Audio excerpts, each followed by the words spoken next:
Okay, let's go ahead and get started. Welcome everyone, good morning. I hope it's beautiful where you are, and I really appreciate you taking some time to be on the call today. My name is Laura Lewis. I'm director of the WSU Food Systems Program, and I'm here with Nicole Witham, Abba Kaiser, and I don't know everyone who's on the phone, but I believe Tia may be on the call as well. So Tia Taylor, we make up the office faculty and staff for the WSU Food Systems Program. And this is our third WSU Food Systems COVID-19 HUB meeting. So just a little housekeeping, make sure that you have yourself on mute as we move through the meeting today. There's usually quite a few people who join. And just again, at the beginning of every one of these meetings, we'll give a short overview of WSU Food Systems. I should have put second draft reports, so that we do have our first draft reports up on the website for the weekly needs assessment tool. We're going to be posting every week on Monday from the prior week. So we'll be posting this past week's reports. If you haven't reported yet, please go ahead and do so. I think we've only had about 15 people or so report for this past week. So we'd love to see those numbers increase. And remember, you can send those out to your networks. Today, we're going to talk about some of the current resources that we do have up on the site, and also have a discussion on the new normal and recovery, what that looks like, and just share stories and needs. So again, welcome to all of you. We'd love for you to introduce yourself in the Zoom chat box. You can let everyone know who you are, where you're located, what you do. And the chat box has been a really great tool throughout this meeting to post resources, information that you know about, things that you're looking for as we move through the meeting. And then Nicole and I will call on you to share as well. So we've been using the chat to be able to do that. We're also taking all of those resources out of the chat after the meeting and using them to help populate the actual site. And I also wanted to let everyone know that we are recording, and this recording will be available on our website as well. So if you want to share this recording with someone else who couldn't be on the call today, please go ahead and let them know that that's there. We're also still trying to figure out a way to archive some of the webinars that are happening as well. So we can talk about that in a few minutes.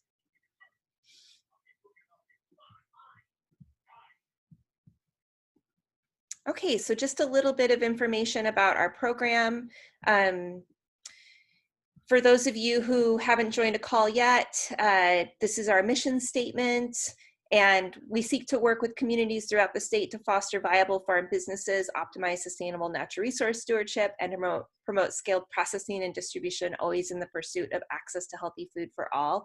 You can see our 7 focus areas on this slide as well. And we do work across both the WSU system with academic research and extension faculty and staff.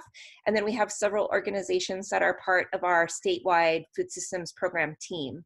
And those members are located with both government agencies, community-based organizations, non-government organizations, other universities, producers. So it's really across the entire landscape of the Washington food system. And this just kind of shows our reach. So we're in, WSU itself is in every county in the state, as well as the Colville Nation. We have 5 main campuses, and then the Global University is considered the 6th campus. And we have several research and extension centers as well. And I know most of these are closed, but at the time being. But if one of the things I wanted to make sure people knew about was an initiative to allow people to use some of the extension parking lots for Wi-Fi. So if that is something that you're currently interested in, you're limited by access to broadband, please reach out to your local county extension office and see if they're currently providing that service so that you can log on as a guest and still be able to do some work if you're limited with access to broadband right now. So the purpose of the hub is to provide a space to connect regularly with both WSU and external partners working across the Washington food system, particularly during COVID. to collect and update COVID-19 resources to support the Washington food system, to promote the dynamic needs assessment tool that we're using, and to provide time and space to share stories and receive support from one another. We have our calendar of events, and so please make sure that you're sending any upcoming events our way.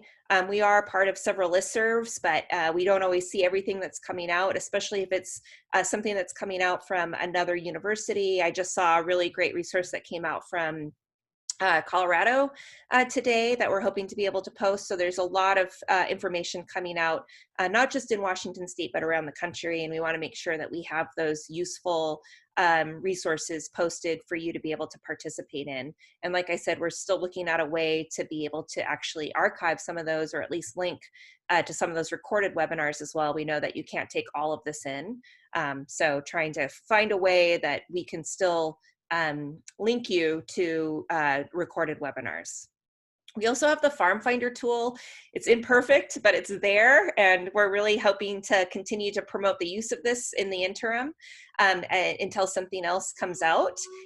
So you can click here to search the WSU Farm Finder, not on this page, I'm sorry, but you can use the Farm Finder tool off of our website if you want to find a local farm in your area to purchase from, or if you want to list your farm on this database. So for those of you who want to promote this tool to your communities, please do so. It's a statewide resource. It also covers several farms in Oregon.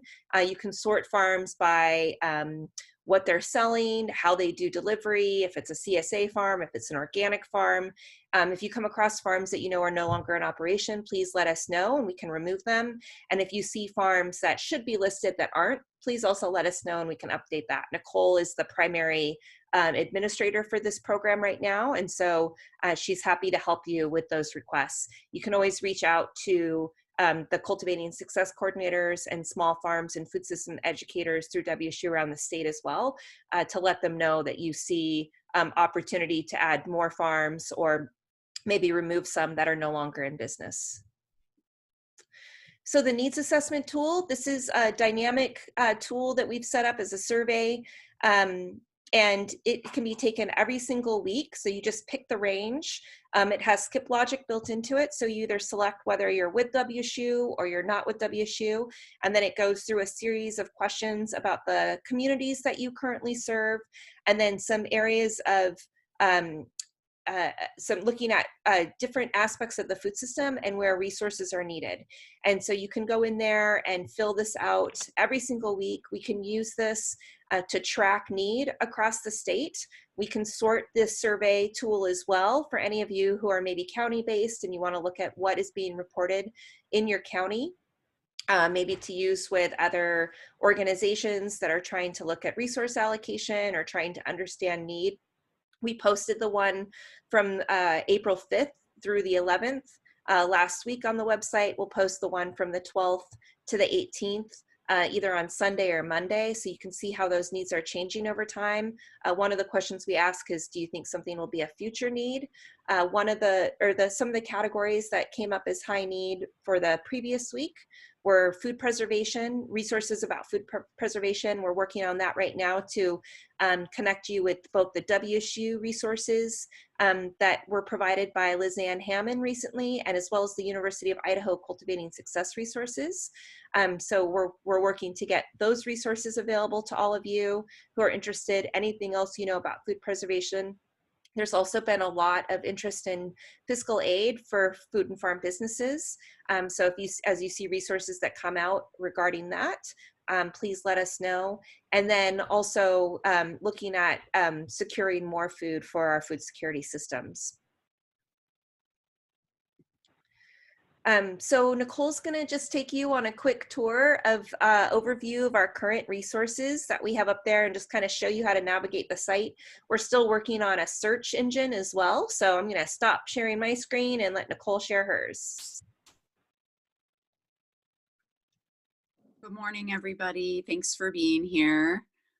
As Laura Lewis said, I am Nicole Witham. I'm the statewide coordinator for the Food Systems Program and also behind the scenes web diva. So we've we've been working to compile resources utilizing this hub technique. You guys are a part of the hub in terms of this weekly rhythm of meeting, but when you come to our website, and we encourage you not only as resource providers, but farmers and other food system stakeholders to feel free to send folks to this to search for items. So you can utilize the logos here on the front. There's also the menu here on the side.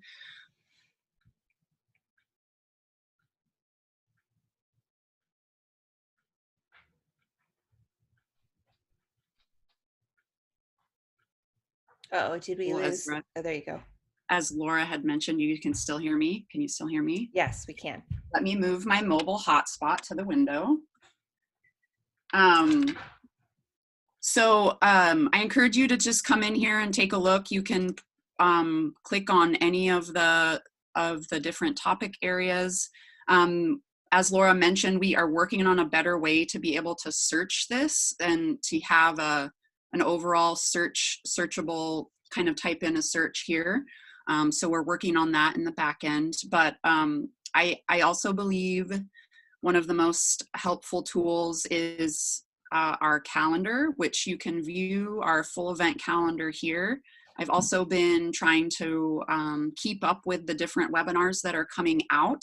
So as you can see here, we have several Cultivating Success webinars that are coming up. This was one that was just earlier this week that was really great. So you can also view our full event calendar here, where you can scan through and see all the different things that are coming up. So I highly encourage you to reach out, continue to drop things in the chat box while we're on this meeting. You can also email me directly right now during the meeting or anytime throughout the week or as things progress with other events and even news and stories or webinars that have already been recorded. That's another item that we're trying to help.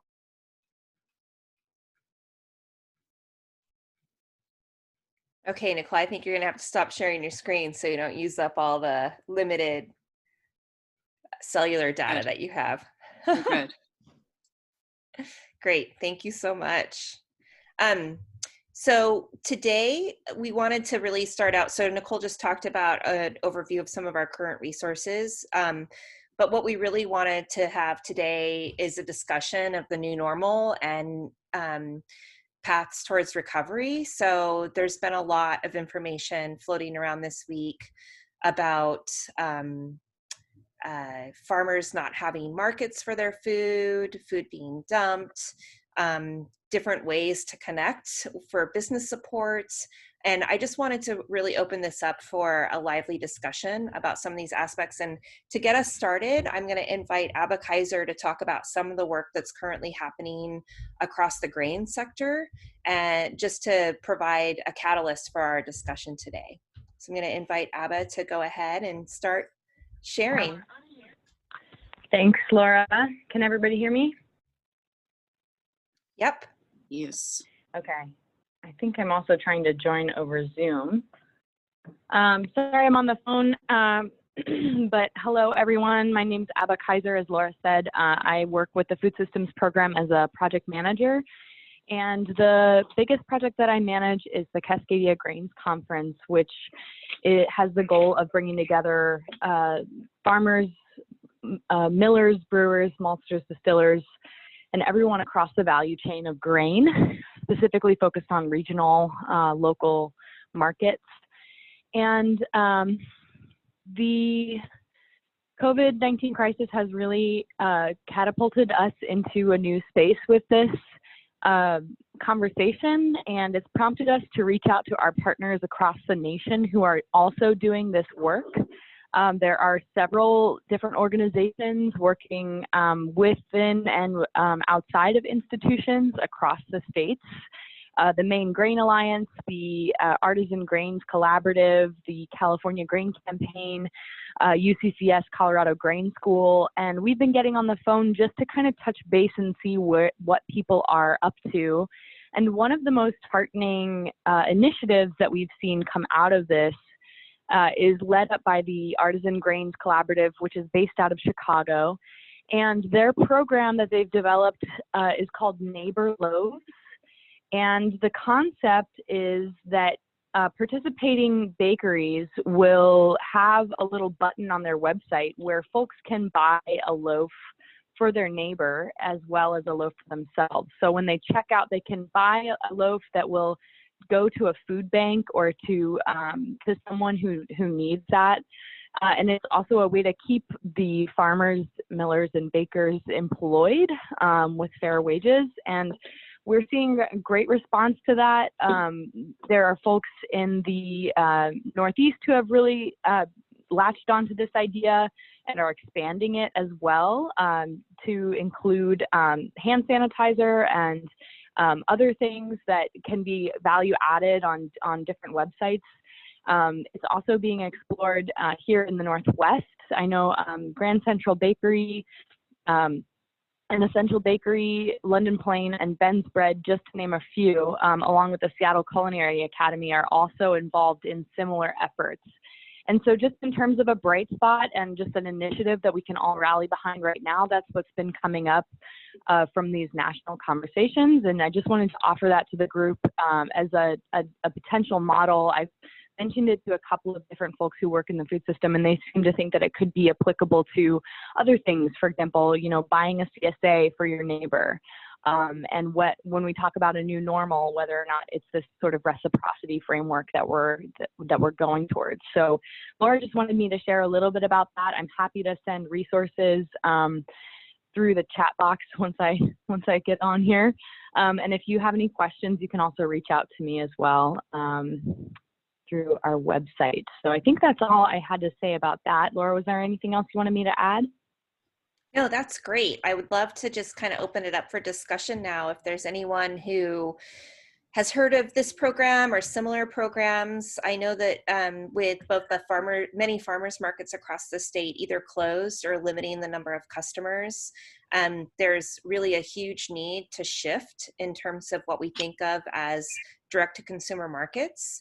And this is just an interesting example of how the grain sector is looking at creating a direct-to-consumer market that is both addressing food security issues as well as looking at getting loaves into the hands of paying customers. And so I don't know if there's anything else like that if there's anything like that currently going on across any of the other sectors in Washington State. So I just really wanted to open this up for some sharing of both what you know of that's currently happening, as well as maybe some innovative ways that we can think of supporting this kind of neighbor program where someone signs up for whether it's a produce box or a CSA box, and there's an option for them to buy an additional one or multiple ones that can either go into a food security distribution site to several different types of distribution sites.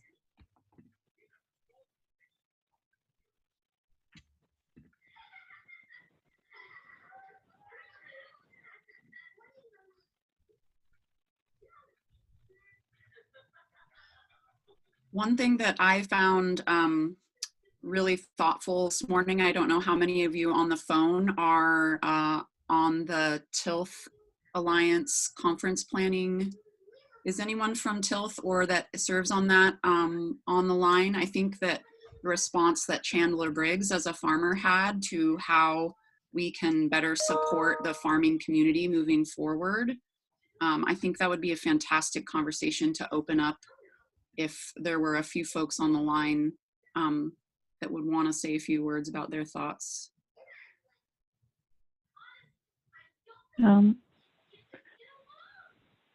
This is Diane Dempster. I'm on that line, but I didn't see the email that Chandler sent yet. So, oh, hi, Diane. Hi, Diane. Do you have? Do you want to quickly introduce yourself, Diane? I'm Diane Dempster. I live in Clark County, Washington, serving on Food System Council here in Clark County. I was formerly a TILTH Producers Board member and worked at Charlie's Produce for many years. So, I think there's been a lot of conversation about how to change the conference to an online mechanism and maybe have different educational seminars that might be related to the conference, but also in addition to that. So there's a lot of exciting ideas coming out. I was wondering if there's any place in the state that's kind of cataloging.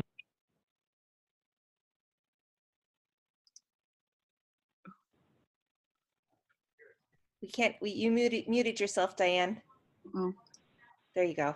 Yeah, did I just unmute myself? Okay, You did. I don't know how I did that. There you go. I was wondering if there's any site across the state that is kind of collecting all these different ideas, because I'm seeing just on the internet a lot of different ideas about selling produce and, you know, how to support people in it, and also how to meet food safety needs for growers. And it just would be great if there was a site that you could go to see all the different ideas, because there's a lot of them and really good ones coming across the state.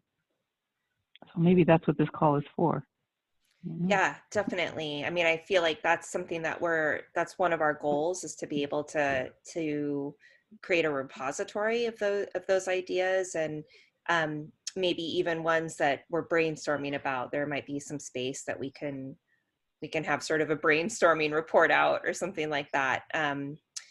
But one of the things that came up, and I know that there's some producers on the call as well, and we'd love to hear from you, was Chandler, who's also the Washington Young Farmers Coalition lead for Washington State, and the owner of Hayshaker Farm in Walla Walla, brought up just the complexity of even being able to participate in a farmer's market that's pared down to only one customer at a time, and the potential lack of economic viability associated with that model. And he had some great suggestions about the opportunity to potentially build a one-on-one resource, like a call-in center where farm and food businesses could potentially call in and receive one-on-one advice on transitioning their business and new business models. I know that Business Impact Northwest also is doing some of this work, and I don't know if there's anyone on the phone specifically from Business Impact Northwest that wants to share a little bit about their resources today as well. And again, if we have producers on the call, we'd love to hear about some of the ideas that you've heard about, some of the ideas that you have, or just some of the challenges that you're facing as well, and how some of the resource providers on the phone might be able to pivot and help support that work. Hi, Laura. This is Henry Wong from Business Impact Northwest. I can jump in for just a minute.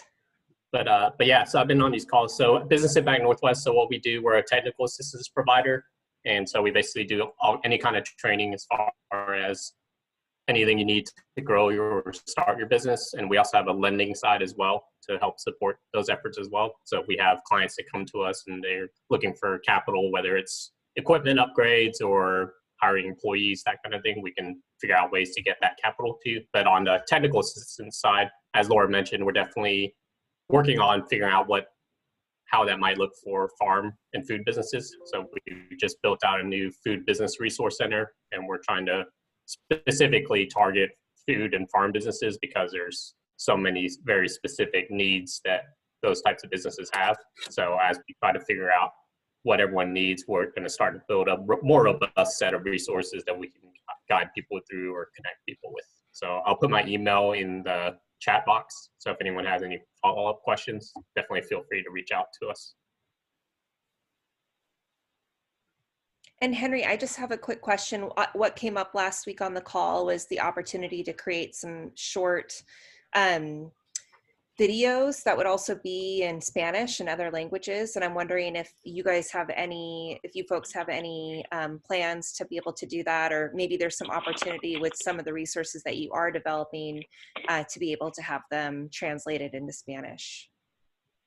Yeah, definitely like to connect on that offline, but we did just recently record some of our webinars for just navigating general resources for COVID-19. So some of those may not apply to farms, as you know, but for the ones that do, we will have a kind of a recording to get people started. And then I believe we are planning to get that translated, but I would definitely like to connect on kind of figuring out as we develop more resources, how we can get that translated over. Thank you. And I Thank see you. in the chat box that Jason Alves also, in the TILF email chain, there was also another resource, Commerce for Good. And I'm wondering if anyone is familiar with this resource and can share a bit about it.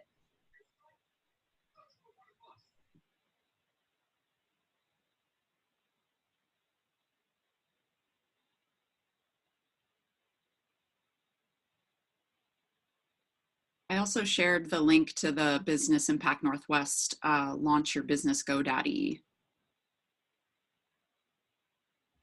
Yeah, thank you. Thanks for that reminder, Nicole. One of the other services we provide on a technical assistance side currently that might apply to businesses now is we do have a partnership with GoDaddy for helping you build out a website. So if you have farms that are trying to quickly pivot and need some kind of website, whether it's to sell, start a new CSA box or sell online or something that they quickly need something up, we have some resources that could potentially be able to plug in with that.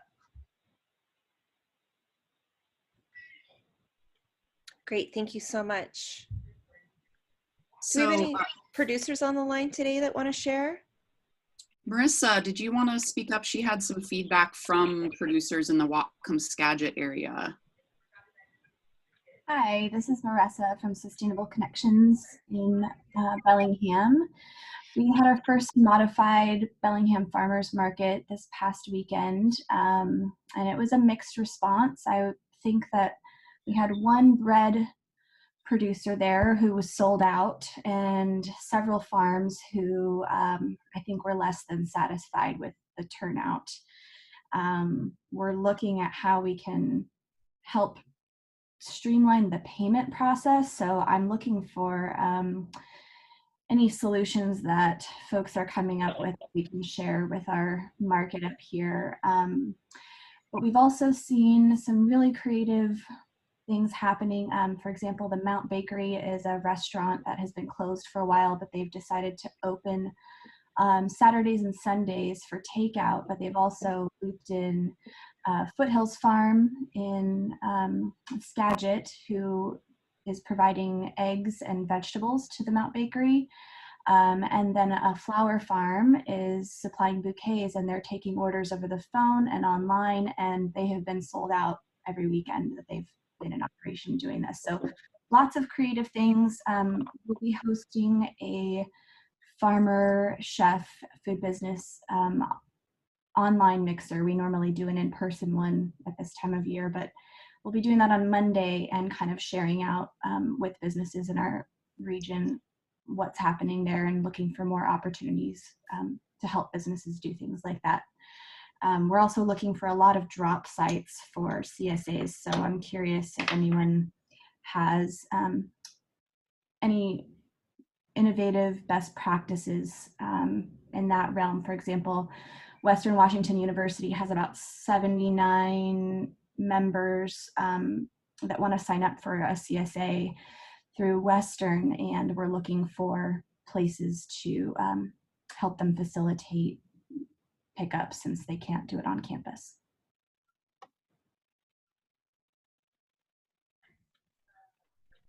Great, thank you, Marissa. Is there anyone that wants to respond specifically about her question about distribution and drop sites?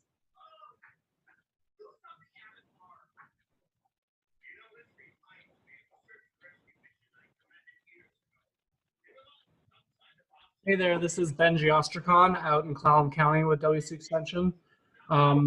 Just one thing that I've seen here with our farmers market team and our small farms regional team, we had a local farm team up with a local church. They were able to kind of reach out through their congregation and other networks and find quite a few people interested in kind of like a reduced CSA program, but instead it's a weekly pre-order via the farm's website that is then brought to the church, and they host essentially a miniature farmers market, but minus the options and the choice and then multiple vendors. And that's worked really well. They're still struggling to figure out how SNAP EBT users would be able to access it, but that's been an alternative to using the regular farmers market site, which is closed since it belongs to the city. And so they've been able to use that as like a quasi-public space where people are able to come, and then they have social distancing protocols in place to make sure that folks are staying safe when they come to pick up their farm shares. Thank you, Benji. And Kelly Henwood from the regional small farms team and program on the peninsula also posted something about a virtual CSA fair happening in Kentucky. Do you know any more about that, Kelly, that you could share? Hey everybody, I just saw this come through my inbox somewhere and it looks really interesting. I posted it in the chat, and it's a collaboration between the Organic Association of Kentucky, the Department of Ag, Kentucky Proud, and a number of other organizations. And it looks like it's a virtual CSA fair where customers can, from the comfort of their home, browse CSA farms. I don't really know exactly the details. It did happen yesterday and I wasn't able to quote unquote attend it. But it might be kind of an interesting model beyond just here's a listing of CSA farms in your community. We're seeing across the peninsula, some CSA farms are doing really well, sold out, and other CSA farms are having just trouble finding committed customers. So I'm wondering if a model like this would be effective for across the state through food systems or Western Washington, or trying to do it in our own community. We haven't tackled trying to put it together, but I was wondering if anyone else had anything going on similar beyond just the here's CSA farms, go shop locally. Great, thank you so much, Kelly. Yeah.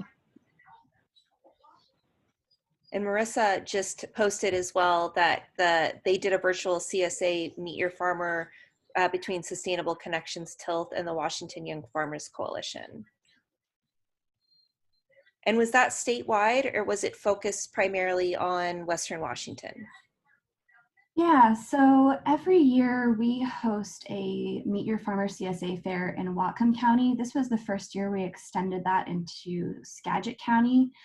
And the program was really successful. We got a lot of great feedback, both from farms and the community. We have opened up the ability so basically how we did it is we had farms record a 1-minute video of themselves, and we put together a short video series. There were 11 farms that participated. We've opened that up, and any farm that wants to send us a 1-minute video, we will be putting out more videos. So that's something that could be shared out. Tilth included that, I believe, in their last newsletter. I can also post the link to the video submission form for anyone that wants to share that as well.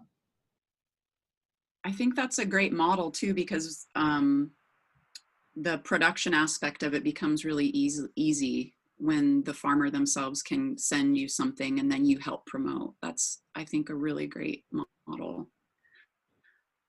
I think Eric Sorensen from Clumsy Crow, was that you from earlier? Here I am. There you are. How are you? Good morning. I just thought I'd chime in about what I'm learning over here. A few of us have been talking on email about the Neighbors program. Its actual name eludes me again. Of trying to provide bread to food banks. What I've noticed is it's sort of a last mile problem where like if I wanted to give to the Pullman Food Bank operated by the Community Action Center, it took a week to get a returned email from them. They're so busy. Then their website says they are no longer accepting food. So there's that issue that some places are just, they've got enough bread coming from Safeway or somebody else. So I'm next going to try smaller food banks in some of the towns around Pullman. I've got a query out to the town of Palouse. But I think, it might be difficult to have a central clearinghouse of information about where we can partner with people to get food out. And a lot of it could just end up being this walk the pavement, walk the stairs process of calling people, finding out what they need, when you can get it to them. But that's where we're at. Thanks. Great, thanks, Eric, for sharing. I know part of the work, and Abba can maybe talk a little bit more about this, was looking at keeping commercial bakers baking. So giving you an opportunity to continue to stay in business when you don't have some of the markets that you had, and hoping that someone would buy a loaf from you, and then there would be the opportunity to also donate a loaf as well. And I'm wondering if that's something, have you still been able to just continue baking for local customers? Yeah, there's no problem baking for local customers. The trick here is, and I think we've heard that from the Bellingham Farmers Market, the consumers are going to be telling us what they're willing to do, and they're not willing to go to a farmer's market. Our Pullman Farmers Market Administrator did a small survey of people, and there seemed to be some real reluctance to come out and get within 6 feet of somebody. I know I'm reluctant to get within 6 feet of somebody. I don't want to have 50 interchanges set an arm's length. So I told them I don't want to do the farmer's market. I do a driveway pop-up right outside my house. I put out the same table I use at the farmer's market. And right now I'm baking for tomorrow. I might get up to about 40 loaves of bread sold. It looks like it's going to fill, 3 bins are going to fill up here, and it shouldn't be much trouble. And I don't think the Pullman market is even going to run this year. That's going to be canceled. The Moscow market, which is much bigger, it's like a sporting event. They get 7,000 people turning out. And they're talking about scaling back to sort of essential products, so that would probably be the people who sell meat and sell bread and vegetables, but people selling hand-fashioned wood products, for instance, probably aren't going to be there. This is Abba. I just wanted to jump in. Eric, it's nice to hear what's going on out there. Hey, Abba. Hi. I just also wanted to jump in on the Neighbor Loaves work. Catherine Curley from the Seattle Culinary Academy is working with Serious Home Bakers, or SHBs as we call them, to try and figure out how to produce bread that's has similar scale, quality, packaging, and I'm going to post a link here, but the DOH, she did some research, and the DOH was saying that bread is safe, a safe product to bake in your home and then give to a food bank. So that's just another avenue that's also in the works, and another kind of community that she's leveraging to be able to get good bread into food banks. Yeah, that's the email thread that I'm on with Catherine and Mel Derbyshire and a few other people. And she's going to send me some bags and labels so they can carry that. The system of having people buy a loaf and donate a loaf, I can try that. I don't have trouble selling a loaf. Right now, I've basically decided to just donate my stuff. So I mean, that might actually become too difficult after a while, to bake and give away bread loaf after loaf, pound after pound. I sold about 50 pounds of flour yesterday, and that was actually not selling, it was asking for a donation. So I donated the 50 pounds of Karen Springs flour. I got it through Charlie's Produce.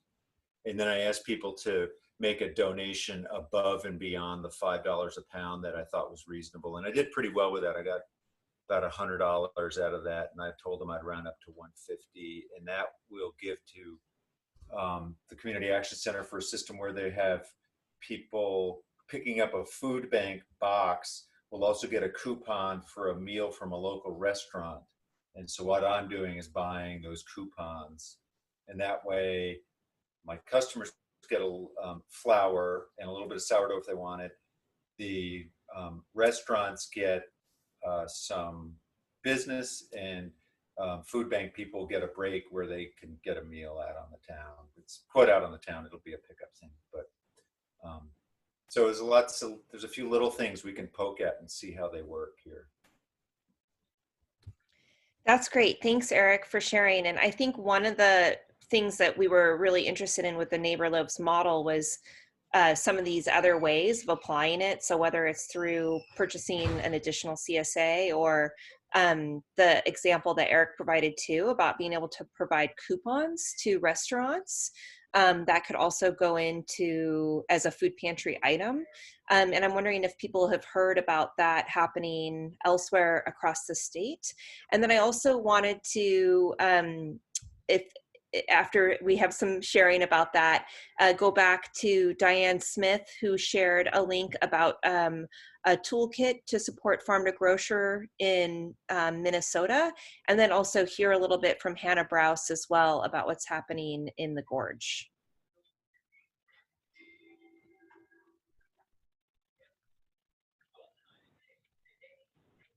Is there anyone who knows of restaurant coupons going out to food pantries as well?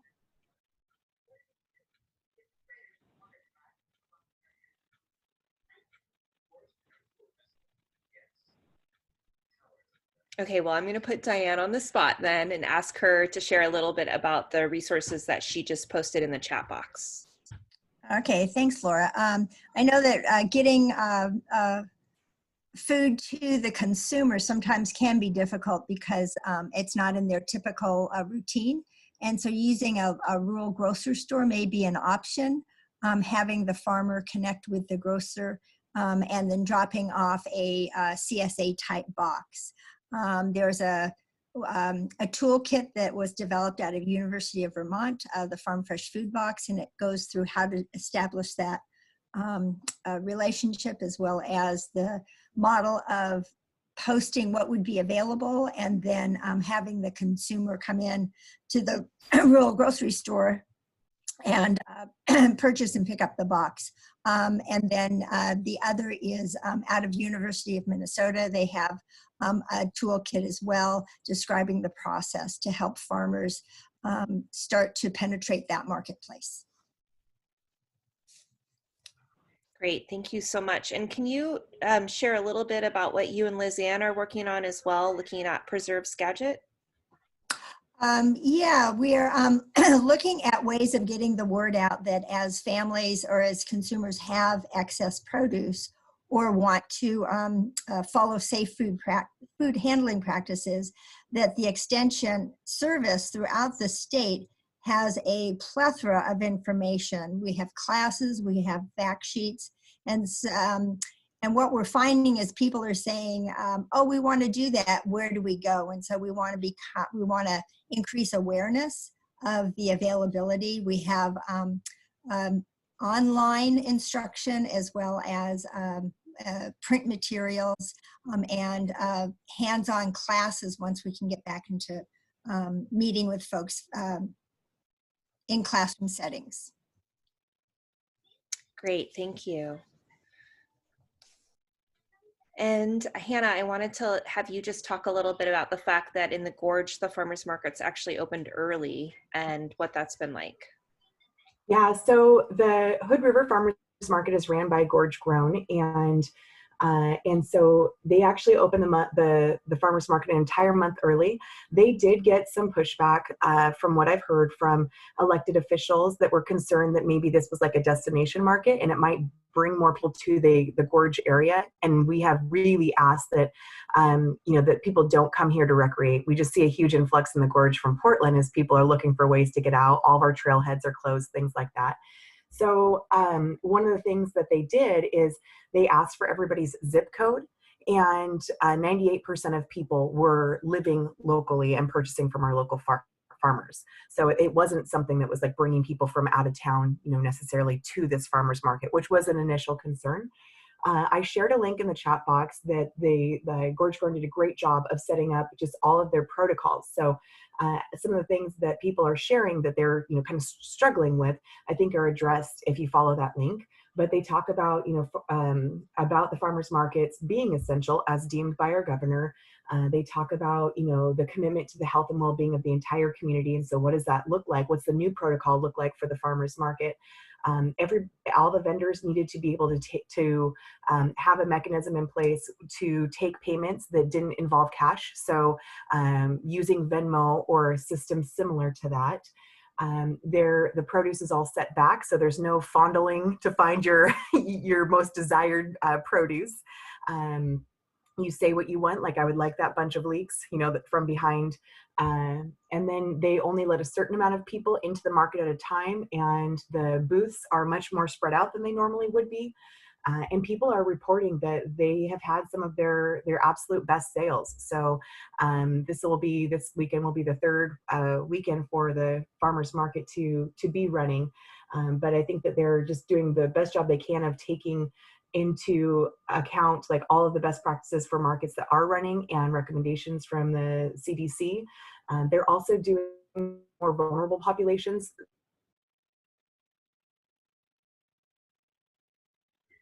Uh-oh, we lost you, Hannah.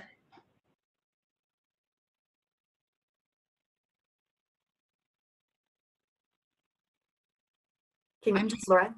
Can you hear us now? Can you hear us now? I can hear you. Okay, you're back. You're back. Okay, sorry about that.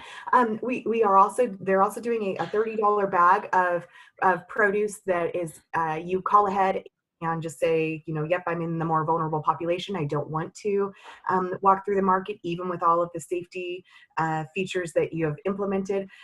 And so then they just pay $30 and they get their bag that's already ready to go. And that's a compilation from of items from all the different vendors. So that's something else that's been working. So that link has all of the protocol that they have, what they're asking of people who are attending the market to be familiar with, what those expectations are, as well as the vendor expectations. So that might be helpful to others as well. Great, thank you so much, Hannah. And I wanted to just share really quickly, this came across from B. Chaw from King County, looking at supporting flower farmers as well. And so we'll post this information on our website, but just looking at how the public can still find ways to buy from local flower vendors. I know Marissa had mentioned that also through Sustainable Connections and what's happening up in Whatcom County. But these markets have also been drastically reduced because of COVID. So there's some information here that we'll post. I'm not savvy enough right now to get it into the chat box. I'll try while we're on the call, but we will try to get this information posted as well, just to support flower producers. So one of the things that came up in some of our dialogue through email, looking at, you know, one of the biggest concerns that's been raised by some producers participating in these reduced farmers markets is really reduced sales because of the number of people that are allowed to come in and the transactional time. So it's really great to hear, Hannah, that you said some of the producers down in the gorge actually had really great days.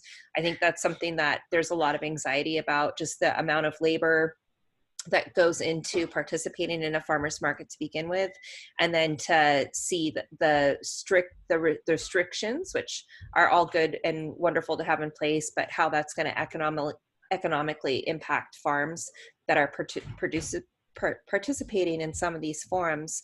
And one of the suggestions that came up from the WSDA was potentially looking at the opportunity to mimic what Oregon Tilt does currently with mentoring. They have an organic mentoring program where they actually pay an established organic farmer to help mentor another farmer through the organic transition process. And it just seems like another way that we could look at how to leverage resources, you know, whether it's within some of our own institutions or looking outside of our organizations, to be able to actually pay farmers who have established CSAs and established direct-to-consumer markets, mentor others who are looking at transitioning. And some of the populations that were brought up were obviously non-English speaking farmers, as well as farmers that are advanced in age and may not be as tech savvy in terms of looking at online platforms. And I'm just wondering if anyone has heard of anything like this already being deployed in the state, where there would be an opportunity to actually pay an established farmer to help with that transition. I see Tilth jumping on, so maybe they have some info to share. It'll take a few minutes. But, oh yeah. Well, I figured I'll spend an hour here doing this. Tilth, you're not muted. There you go. Yeah, so that's something that I think would be, if anyone has information particularly about a program like that that might already be moving forward in Washington, or I'd love to just even hear feedback from those on the call, especially if you're a producer and you have established CSA or direct-to-consumer markets that are robust right now or more robust than others, if you would be interested in being a mentor. I see Melissa. Did you want to share something? No? No, Okay. I just had to join late. So. Okay. We were just talking a little bit about the Oregon TILF program. Laura Raymond had brought this up in an email about what an interesting model it was. They have their organic mentoring program where they pay an established organic farmer to help mentor another farmer through the transition process, and whether or not that would be an interesting model to pursue, to take established direct-to-consumer farms that have a lot of sophistication around using online platforms or CSA models and pay them to mentor some of these farms that are really struggling to transition into this new normal. So can I actually, along those lines, we currently have a BFRDP grant, and as part of that grant, the grant is going to be ending, although I think we're going to ask for a no-cost extension. And in that grant, and it's in partnership with Viva Farms and Snow Valley TILF and King County. And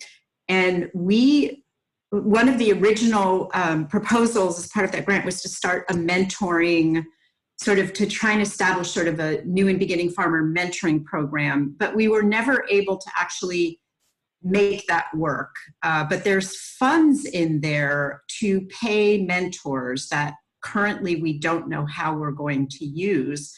And so there may actually, it's like, I'm wondering if that would be one of the perfect places to actually use those funds potentially. So maybe we should have some additional conversations if somehow we were able to come up with a program or some mentors, we may actually have some funding that we could apply to that.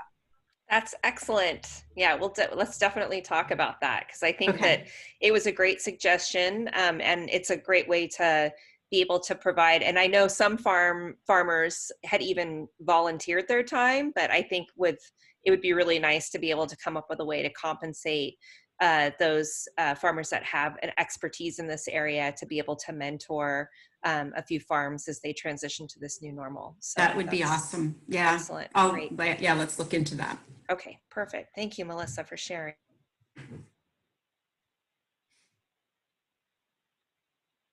Do we have any producers on the line that want to also just pipe up and tell us what's going on, if they've already transitioned some of their business, if they're looking to transition their business, what that looks like right now in terms of access to resources? And we also have a question from Laura Lee Misterly from Quillsasket Farm, asking if how the CARES Act has opened up possibility for anyone as well, if it has. So if you're a producer on the farm or a small or a farm or food business owner, and you've been able to navigate that system, we'd love to also hear from you.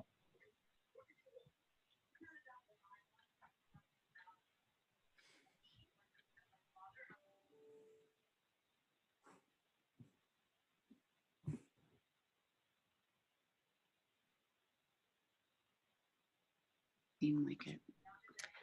Okay, so we didn't hear anyone jump in. Please do if you want to, though. Last week we did talk quite a bit about resources for underserved communities as well. And I'm wondering, just as a follow-up, if there's any additional information or resources that came out of your discussions over the past week. We talked quite a bit about having videos developed specifically for farm workers and food processors, short training videos that could be in Spanish rather than print materials. I did have a conversation with the WSU Youth and Families program and the Food Sciences program.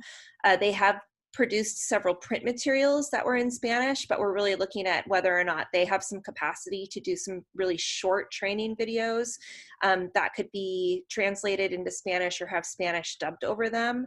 That would be available soon to really help support farm workers and food processing employees. I'm wondering if there's been any other movement around looking at resources for underserved communities in particular over the last week.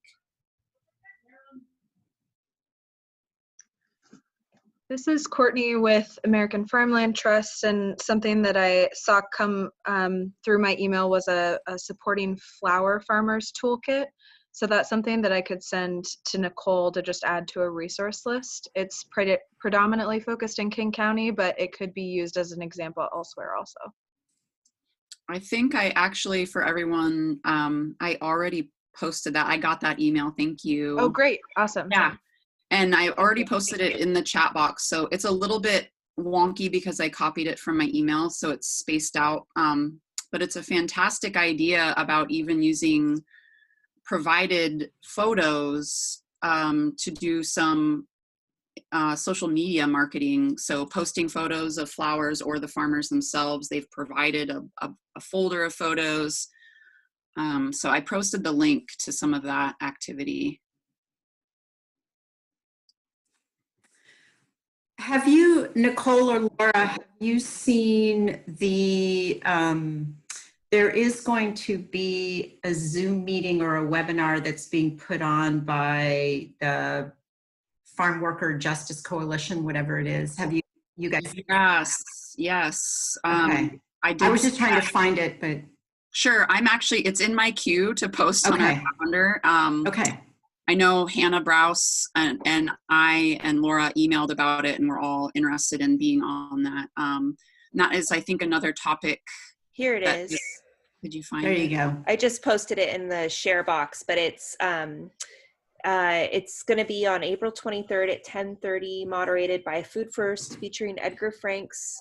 And I don't speak Spanish, so I'm not going to butcher that. Photojournalist David Bacon and a member of Community to Community. And the panel will be discussing the current working conditions of farm workers, how the federal government is excluding immigrant farm workers from federal relief packages, working to lower their wages, and expanding the unjust H-2A visa program. So we were going to post information about this, and I know that Hannah Browse already registered for it, so we can hopefully get a report out next week about the program as well.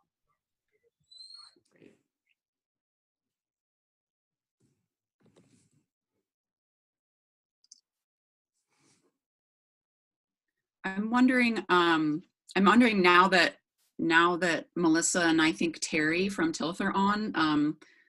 Earlier we had mentioned some of the feedback that was coming through the TILF conference advisor email that just kind of went around, and how we're now as resource providers trying to kind of pivot how we are going to provide information and education now that most face-to-face or in-person events are most likely going to not happen over the next year.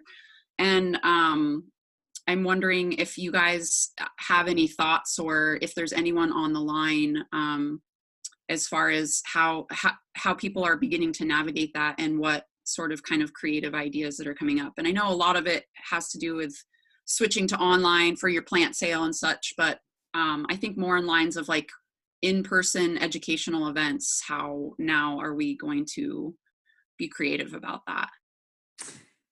So, I mean, I would say that because the focus has been so much on figuring out how to go online, that we really haven't sort of pivoted to start thinking about how we're going to go back to having online events. But I do know that it's going to have to be different. I mean, even just sort of listening to the new guidelines that have been issued at the federal level, and also listening to Governor Inslee talk about how we're going to kind of come back to some sense of normal, although it's not going to be the same normal that we were used to. You know, even in, when they talk about sporting events, that there's going to have to be social distancing when large crowds convene. So I think that we will be able to have face-to-face. I mean, like we've talked a little bit about, maybe as opposed to having one large conference with 300 people, we try to have several smaller regional conferences, which is sort of daunting to think about, but where you have smaller groups of people come together and are more able to practice social distancing. You where you have conferences where you're not gathering for a keynote or a large, for meals, where it really is just people attending a variety of workshops. So you lose some of the sort of, the social aspects of it. But, with that, so what do you lose if you're not having this sort of large celebratory gatherings that a conference actually allows you to have? We attended, it's really interesting because the Washington Nonprofit Association, they're moving their conference completely online, and they're using this system called Blue Jeans. And a bunch of us they did an orientation and we went to that. And I was like so disappointed. I have to admit, and I should, because it just didn't work very well. It just was kind of like, again, it was like having a Zoom, a Zoom meeting, which works okay. Zoom, I think, isn't as bad as we all thought it was going to be honest with you, in terms of interacting, but it still isn't the same. So there's a lot of conversation, and that's where I just so appreciated people's feedback when we were talking about the conference. I still hold out some hope that we're going to be able to do something in person. It's just, I think people are sort of desperate to get together face to face again. But we're definitely looking at online alternatives. I think that you have to, it's inevitable.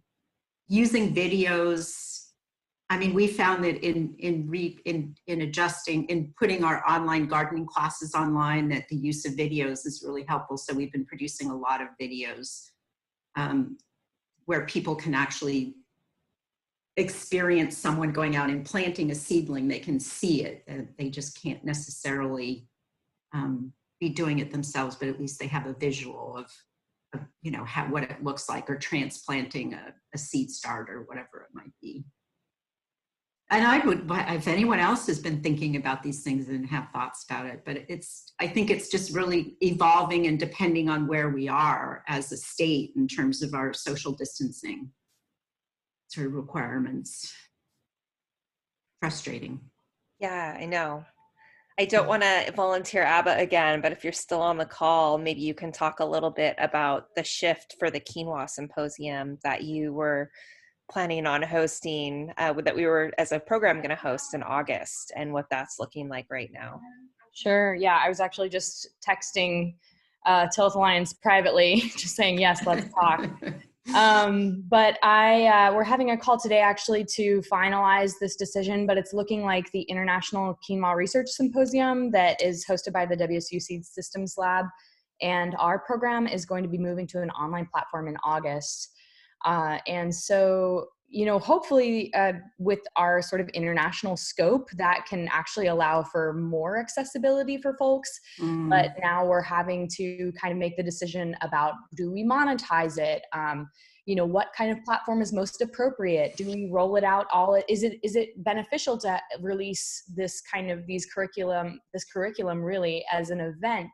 Or is it okay to kind of roll it out over time, because we have so much time now? So how does time come into play when you think about a conference or an educational curriculum? Is it something more like Blackboard, where we have access on an ongoing basis to whoever needs it? And we're going to be talking through a lot of those nuances today. And also for us, how do you have a live conference when it's 1 a.m. in Australia and it's 8 a.m. here? And what are those key points where we do all need that interaction, that connection? Because that's a lot of the feedback that we've gotten, is that it's really nice to be able to interact and ask questions and have that kind of live feedback, for what it's worth in this time. It's so precious. And then there's also a lot of barriers to folks having access to high-speed internet in other countries. And so how do we support them? One of the thoughts that I've had is that we do a short video in the field with a farmer, and then they can be online as we watch that video to answer questions, so that, we don't have to kind of bridge that gap between live streaming and this field tour and talk. But obviously so much is lost, as Melissa was saying about the face-to-face contact. And so just trying to figure out all of those nuances and questions. I think Zoom webinar is the direction that we're going to go. It can host up to 1,000 people. But again, just that monetizing and access question, if we're not spending all this money on a venue and food, how can we then leverage those resources to create the most accessible programming that we can, and kind of really shifting the whole outcome and goals of the program as well. So we'll keep you updated as things unfold. And looking forward to staying in close contact with all of you who are hosting events about how we can kind of reintegrate, and what's our reintegration plan as we kind of are allowed to gather again. So thanks for that. Yeah.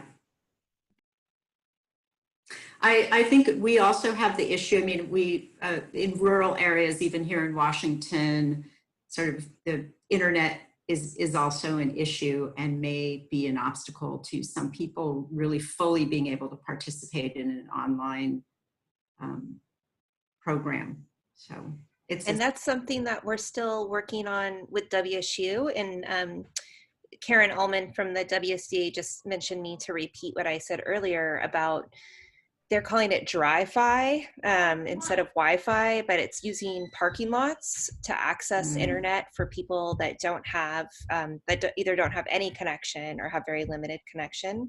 And I know for instance, where we are in Jefferson County, the Jefferson County Extension Office has 2 different parking lots that can be used, one associated with their classroom and one associated with their extension office, and then also the Jefferson County Library. And those are available 24 hours a day. Obviously, you're sitting in your car, but it's a way for people that may have limited access to internet to at least be able to access that for free, to participate in some of these events as well. So I'm hoping, and Kelly Henwood just mentioned the PUD offices are also offering free Wi-Fi sites as well. I know in parts of the state where even the extension office doesn't have adequate broadband capacity, they're partnering with Microsoft right now to look at how they can expand some remote capacity so that people, especially in remote rural areas where even the businesses there, or the government agencies don't have broadband, to be able to put something in so that community members also have access to that. And I think that's going to be really important for many of our farmers that are located in areas that don't have adequate internet access, and maybe even not adequate cellular data, to be able to go towards these online platforms as well. So how do we support just access to infrastructure and capacity, as well as the technical knowledge and expertise that you need to be able to move into that platform. So yeah, I mean, that does feel like that's an additional area where we should be advocating for resources to go. Honestly, it would be interesting. Like, I would love to share with our community where some of those drive-fi sites are. I don't know if there's a list of where they are, or a map. Yeah. A map. Yeah. Yeah, I'll reach out to WSU today and see if they have anything. I know that they were going to formally announce it sometime this week or early next week, and I'll see what they've already gotten together to be able to share with the group. Great. And we can put a resource to that on our website as well. Okay.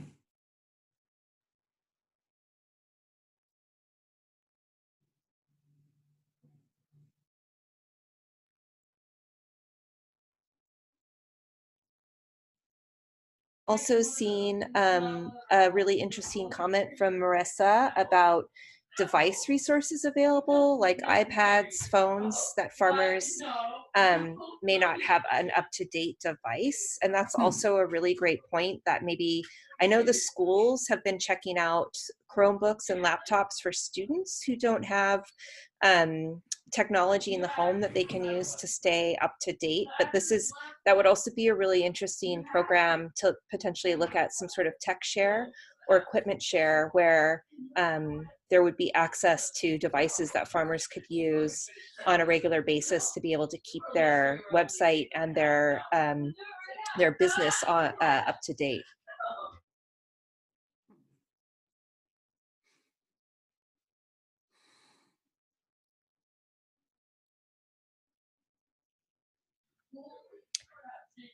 Okay, Laura, oh, go ahead. I was just gonna say, I'm texting your sons in the background. I'm asking them.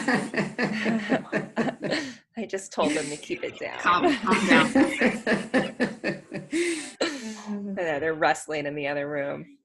Life during COVID. So, well, I was just gonna open the group and see if there's anything else that people want to share. Upcoming resources that they know about. The chat box is a wealth of information. You can go ahead and copy that yourself if you want. It's easy. You just go down to the 3 buttons. I think you can save the chat. So if you want to save the chat and be able to reference some of those resources later or some of that conversation, we'll also be moving some of that information to our website if it's not already there. Yeah, we will go through the whole chat box. I think before we kind of end our more official kind of resource gathering, it would be great to give everyone a reminder, if you haven't already, to use the needs assessment tool yourself if you haven't yet, and also please feel free to share it with your networks. So this is a food systems needs assessment tool that our program and several collaborators helped to create, so that we could continually be collecting information about food systems sectors and food access and security, and we will be continuing to put those reports out every week.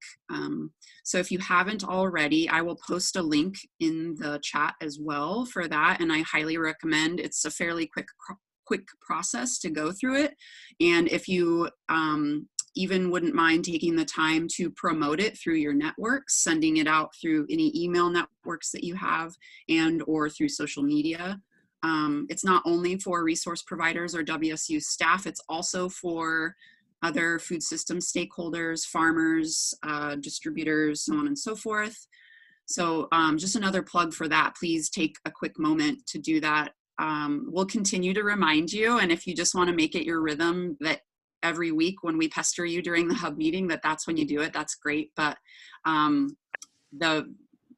the weekly rhythm of it will help to influence even more dynamic data. So thank you, everybody. And also, just to add to what Nicole was saying, again, if you want a specific county report or a report on the specific aspect of a sector of the food system, just let me know and I can run those reports for you as well.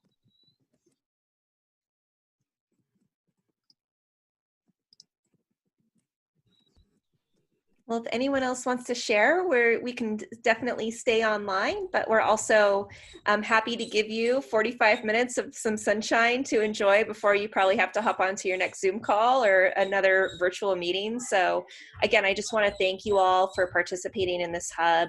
We're going to keep doing it every single week.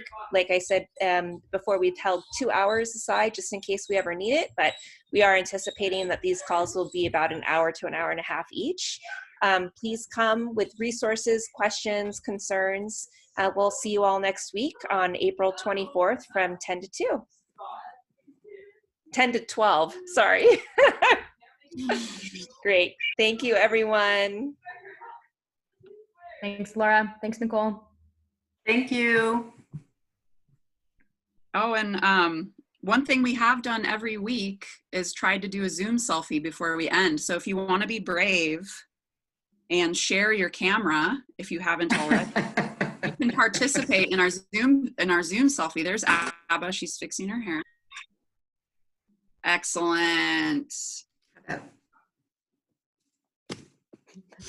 Fantastic. Thank you, everybody. Have a great weekend. Be well, support your local food and farm businesses. Take care.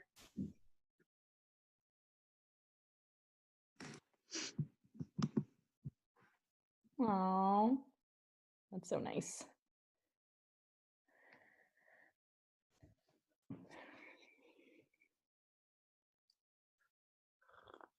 Okay, so Nicole, you know how to save the chat. I think it saves the chat anyways when I download the recording. End the recording?